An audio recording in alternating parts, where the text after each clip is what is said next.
bird that came into, or maybe it was just a little dove, I don't know. There was a bird that flew into the house. It stripped off the baby's clothes, and flew out and dropped the clothes on top of the hut where the baby was sleeping. As if that was not enough, the bird flew back, carried the baby, and flew away with the baby, 18 months old. Now that's not a little baby. That's not like little baby. This is 18 months, over a year old. Hello everyone, welcome to my YouTube channel. Thank you so much for stopping by. If you are new to this channel, don't forget to subscribe, to like, to comment, and to share. If you're an old subscriber, welcome back and thank you for being part of the family. So in this channel, I basically talk about crimes, mysteries, and murders that have happened in Zimbabwe, outside Zimbabwe, anywhere and everywhere where Africans are thriving. And as a matter of fact, I do not make up stories. I love telling stories. That's the honest truth. I really do love to tell stories, but I do not make up stories. Whatever I talk about is already in the public domain. It's already there. All I do is just to scratch around, dig around, and find different sources, read from different sources, and come up with a video for you. Now, that aside, that's like my disclaimer right there. I do not make up these stories. I find them online. So I've decided that I am going to be uploading videos only on Mondays. That is Monday morning for Harare Pretoria time, and at 10 o'clock Harare Pretoria time, 10 a.m. and that is 4 p.m. Beijing time. That's the time I'll be premiering my videos every Monday. I'm doing this because I cannot do as many videos anymore because my work schedules are quite tight now. I have like super busy, demanding job now. So I don't have a lot of time to make quality videos. So I am going to be concentrating on making one video per week. Housekeeping issues done. Now, so for a long time, I've been talking about crimes, right?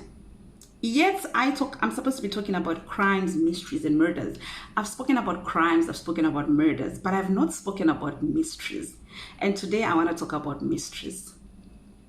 Yeah, brace yourselves for some mysteries that have happened in our beautiful country of Zimbabwe. And I'm not talking about just anywhere in Zimbabwe. I am talking about Gokwe. So if you are a Zimbabwean, you probably know what Gokwe is famous for, right? I'm not going to say anything. I don't want to sound like I am stereotyping people here, but most of us know what Gokwe is famous for. And I'm not saying it's true, but yeah, stuff like that happens in Gokwe. So if you remember, or if you've been on this channel for a while, or if you've watched my videos, you would remember that I did a video about Moses Chokuda from Gokwe, a man who was killed because he was being suspected of having robbed a shop that belonged to the governor's son, Governor Machaya's son. And this man was said to be, they couldn't bury him for a good 3 years. He was still bleeding fresh blood and he was being seen herding cattle, blah, blah, blah. I won't say much, but all I can say is go back and watch the video. I'll also put the link down below for that particular video so that you can also watch and see some stuff that happens in Gokwe. But yeah, that was like a murder. That was like a crime there. Today, I'm going back to Gokwe to talk about mysteries. So I want to talk about 3 mysteries that happened in Gokwe in the year 2015. This could be the shortest video ever on this channel. I'm not sure. So the first mystery I want to talk about is about a bird that snatched a baby and flew away with the baby. So the year was 2015 and it was in March. On a Wednesday afternoon, baby Takudzwa was sleeping in a hut that his parents used as a bedroom. His parents were Cosmas and Barbara. I'm not going to say their last names because they actually use different last names. Barbara is using her name, her family name. Cosmas was using also his family name. So I'm just going to call them Barbara and Cosmas. Those were the parents of baby Takudzwa. And baby Takudzwa was 18 months old, sleeping in a hut that his parents used as a bedroom. A bird came, a huge bird. Now, it's not even defined what bird it was, whether it was an eagle, it was a vulture, it was, I do not know. But there was a bird that came into, or maybe it was just a little dove, I don't know. There was a bird that flew into the house. It stripped off the baby's clothes, and flew out and dropped the clothes on top of the hut where the baby was sleeping. As if that was not enough, the bird flew back, carried the baby, and flew away with the baby, 18 months old. Now, that's not a little baby. That's not like little baby. This is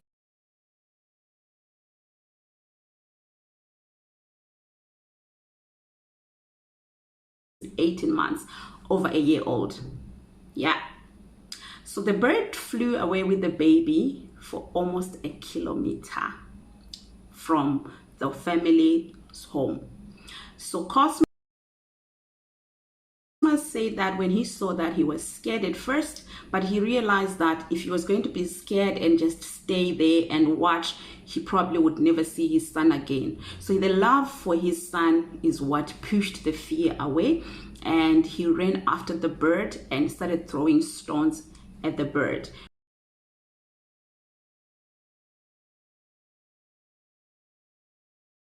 which eventually dropped off the baby after about a kilometer of flying, carrying an 18 months old baby. Cosmas said that he ran after the bird, and then he picked up his son and he ran back home with the child. The only thing that they could see on the child was that his face was scratched, obviously from the clothes of the bird. So his face was scratched and he had swollen shoulders. Now, I'm not sure if it was from the falling or if it was the way the bird was holding the baby. I'm not sure. But when they got back home, the baby had a scratched face and swollen shoulders. And other than that, the baby was fine. Other than that, the baby was fine. But the bird continued to circle around the house for at least 2 hours after returning the baby, or after the baby had been brought back home. Now, my question is, what kind of a bird goes into a house and carries a baby out and flies away with the baby? First of all, strips the baby off his clothes and then carries the baby out. How big is this bird? Is this a real bird? Like, what's the weight, the general weight of an 18 months old baby? It's not even a baby anymore. This is a toddler. Well, what's the weight? What's the average weight that we're talking about? And how, if this baby was sleeping outside, it would make sense to me that maybe the bird just tried to actually eat, or maybe thought it was a cat, or it was a chicken or something. But this is a baby sleeping in the hut inside a house, and the bird took that baby. What do you make of this? To me, it remains a mystery. It really does remain a mystery. So when this happened, obviously the family had to do the proper channels in the village, tell the headman that this is what has happened in our homestead, so that they deal with it the traditional way. The family also said that they were consulting traditional healers to try and understand what could have happened and who could have tried to take their baby away. It's not even funny. It's not funny at all. Yeah, but that's what happened in Gokwe in 2015. A bird snatched a sleeping baby away and flew for at least a kilometer, carrying that baby. How weird. That is a mystery right there. The second mystery I want to talk about also happened in Gokwe in the year 2015. So a woman by the name what was her name again? Nyasha. Nyasha lost her husband, and after a year, they did the memorial service. This was in Chief Nemangwe's area. After 1 year, they did the memorial service, Manyaradzo. I think Nekugoyo Wakwembachka and everything. And so this was fine. And then after another year, the family discovered that her late husband's family discovered that Nyasha was pregnant.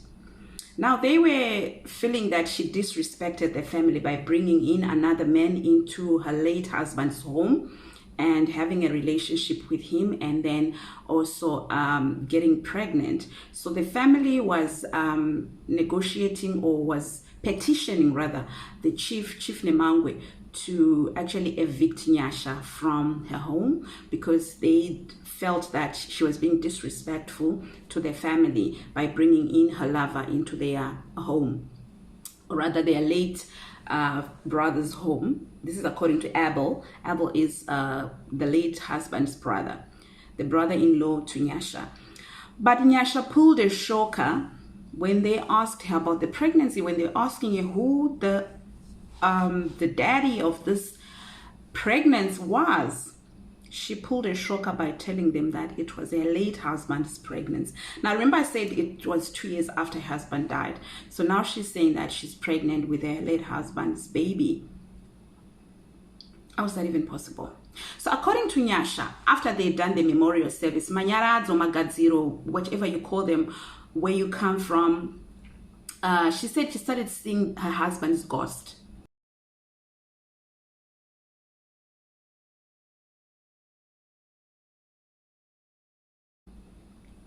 Yeah, the husband's ghost was coming to their bedroom and they're being intimate. Okay? And she says that's how she got pregnant. Now, I don't know. I've actually heard of stories like that where people that have died, as people claim that they see them coming back and probably taking care of their family and talking to them. But I've not heard of one where one actually ends up getting pregnant from a husband's ghost. Now, Nyasha was totally convinced that it was a husband's ghost, and she actually went on to tell people that, yeah, this is it. It's my husband's baby that I'm carrying, and I'm not leaving my homestead. When she was contacted by a news reporter to shed more light on the story, or to give her side of the story, she actually replied the news reporter that, I am married, so why are you asking me why I'm pregnant? Like, I'm a married woman. I'm expected to be pregnant, right? Yeah. But who are you married to? Your husband died. According to her, it was her husband's ghost that was visiting her every night, and they were being intimate. Of course, the late husband's family was not convinced. They said that Nyasha was just trying to create stories so that she does not get thrown out of her home, because there was no way a ghost would actually make somebody pregnant. But however, these are traditional things. These are African things. Chief Nemangwe actually said that they had to consult traditional healers to find out if that was indeed happening, because probably he has heard of such things in his life. Probably such things have happened, and he had to make sure. I don't know, guys, but what do you guys think? Is it possible that Nyasha just had an affair and she really, well, according to Abel says Nyasha probably had an affair with a married man who could not bring her into his home because he already has a wife. So she was now trying to just cook up her own story so that she could stay in her home while she's carrying another man's baby. But she is convinced that no, the baby actually belonged to her late husband, who started visiting her soon after they did the memorial service. I don't know, guys. Which theory do you actually go by? Do you think Nyasha had an affair with a married man, or even not married, but probably a man who doesn't have like a proper home, probably like the home that she has? such that she doesn't feel comfortable leaving her comfortable home to go and live with this other man. And also probably just the fact that she had established her life there in this family, and she had everything that she needed. She had invested in her life and hard work into this homestead. She felt like she could not leave. But culturally, is it okay for a woman whose husband has passed on to bring her lover into her ex-husband's home, or did she leave? I mean, culturally. And then when we talk about being humans, when we talk on a humanitarian basis, should she be forced out of her home because she got pregnant for some other man because her husband died? And when we talk about religion, I'm going to talk about the Christianity, from a Christianity point of view. Is it bad? Is it okay for a woman whose husband has passed on to get a lover and to bring him into her own home? Now, I'm even going to ask those that actually practice Islam. Is it okay? What does Islam say about a woman bringing a man or her lover into her late husband's home? Of course, it's not just her late husband's home. This is their home. I'm not even taking that away. It's also her home. It's equally her home. If she actually was staying there with her husband before he passed on, that is equally her home. So is it okay for her to bring her new lover, or should she go to the new lover's house? Or what if the new lover does not have a home? What if he does not have a stable home, or a home that is as comfortable as her current home? What should she do? What should she do? I actually suspect that maybe Abel actually wanted to take his late brother's wife, and probably she refused, hence he was quite offended. Kugaranaka. Do people still that? Do people still do that? And is it okay kugaranaka? It's our culture, right? But is it okay? Is it still very practical in this day and age? I don't know, guys, what you guys think. If indeed this was a ghost baby, a ghost pregnancy, that's a mystery right there. And that can only happen in Gokwe. And so the last mystery of the day that I want to talk about is about a woman called Tendai, also from Gokwe. Now this is Chief Njelele's area, and this was in 2015. So Tendai says that Tendai was married to a man by the name of, what was her husband's name again? Her name was Chamunorwa. Oh no, his name rather. His name was Chamunorwa. Tendai and Chamunorwa were married, and it turned out that Tendai missed her period, and she told her husband that she had missed her period for a couple of months, and then they decided that she had to go to the local clinic and do a pregnancy test, which she did, and it tested positive, right? So after counting her months, and she realized that, okay, this is now 9 months, she went to the hospital, to Gokwe District Hospital, to go and stay there and wait for herself to go into labor. So now this is probably something that people don't know about. But if you are living in a village that is away from a hospital, like a big hospital, and this is your first baby, you're not even sure what to expect, you don't know what to expect. Most people go to the hospital in advance and they stay there. Okay, so they build up temporary shelter for these expecting mothers to go and stay there, so that when they go into labor, they don't have to start looking for a car. In village, there's no ambulance mostly, so they have to start looking for a car. They have to start looking for a cart to carry this pregnant woman who's in labor to the hospital. So to actually not go through all those hassles, women go to the hospital and they stay in these temporary structures to wait for their day, and then when they go into labor, they go right, just walk into the hospital, they deliver their babies, and they go back home, right? So she did that because this was her first baby and she didn't know what to expect, and she was also living quite far away from the hospital. I know where Chief Njeli is. I know Chief Njeli's area. That's a bit far from Gokwe District Hospital, right? So then she says she stayed there for a good 5 months and she was not having a baby. Okay, so the doctors and the nurses kept checking and telling her that, nah, you're actually expecting twins.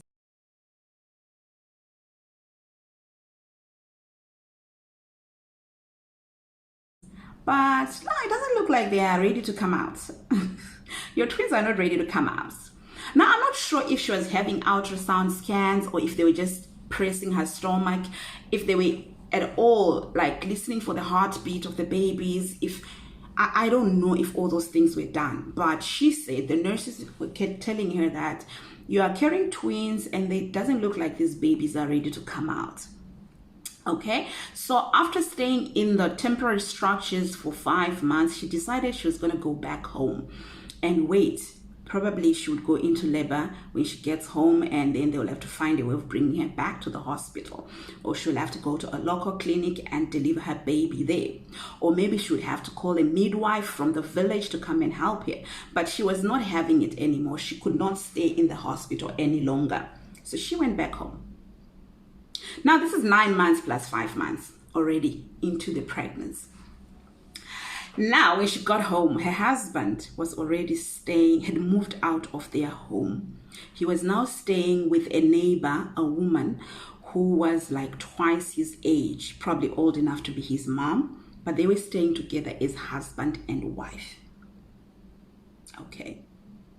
Now, she went on to stay in that home by herself, and 3 years passed before she gave birth.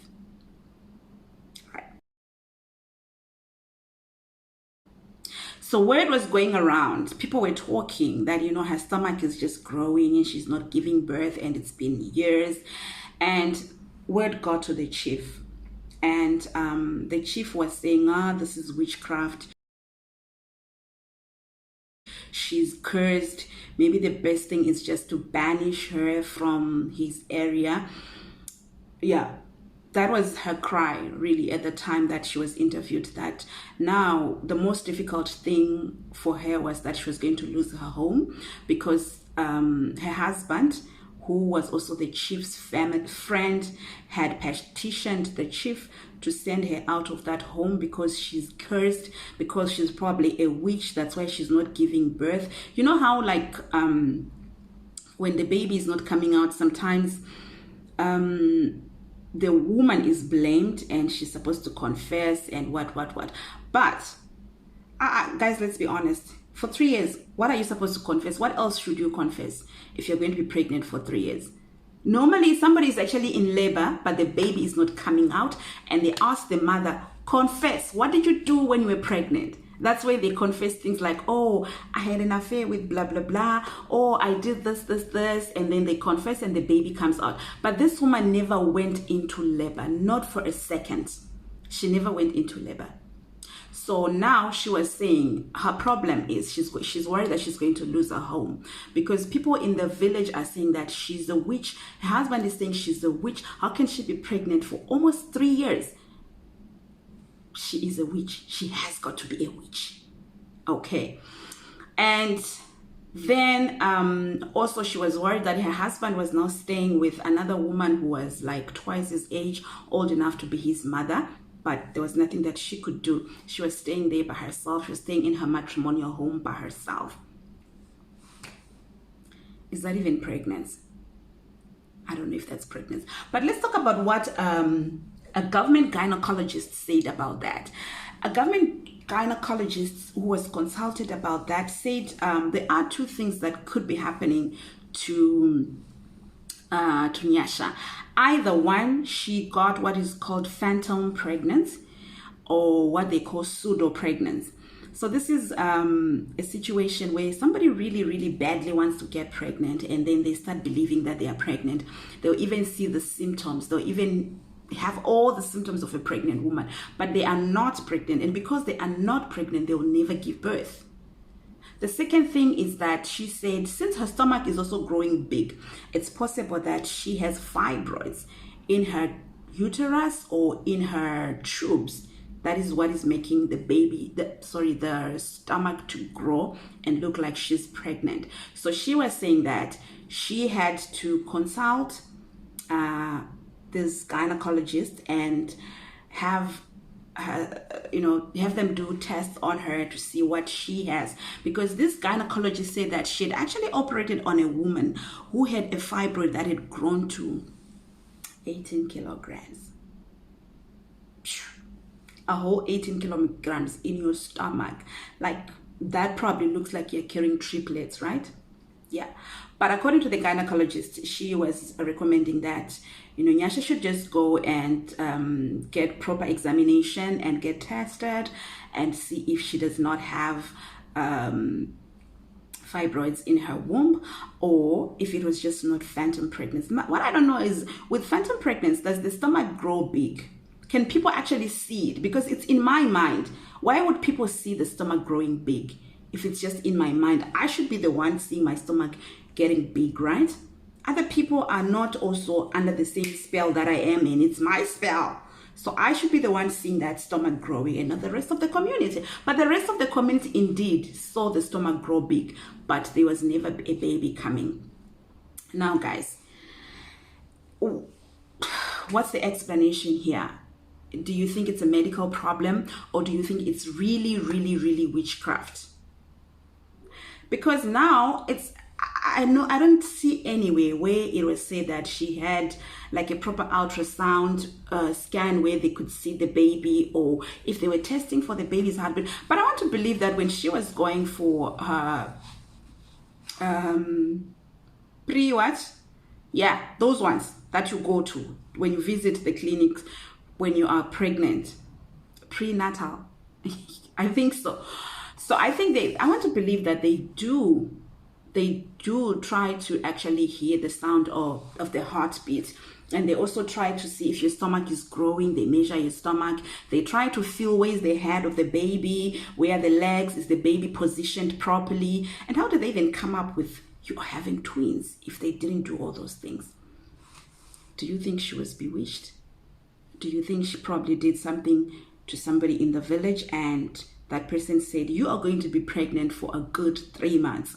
No, not 3 months, 3 years, 4 years. Or it was really a medical problem, or it was just a psychological problem. I don't know, guys. If indeed she was pregnant for 3 months, that's a mystery right there.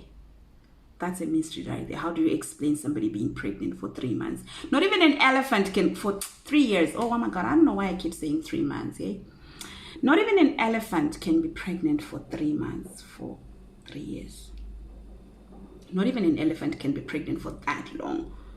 But yeah, this woman believes that she was pregnant for 3 years, and the husband had left her because he believed that she was a witch because she was pregnant for that long.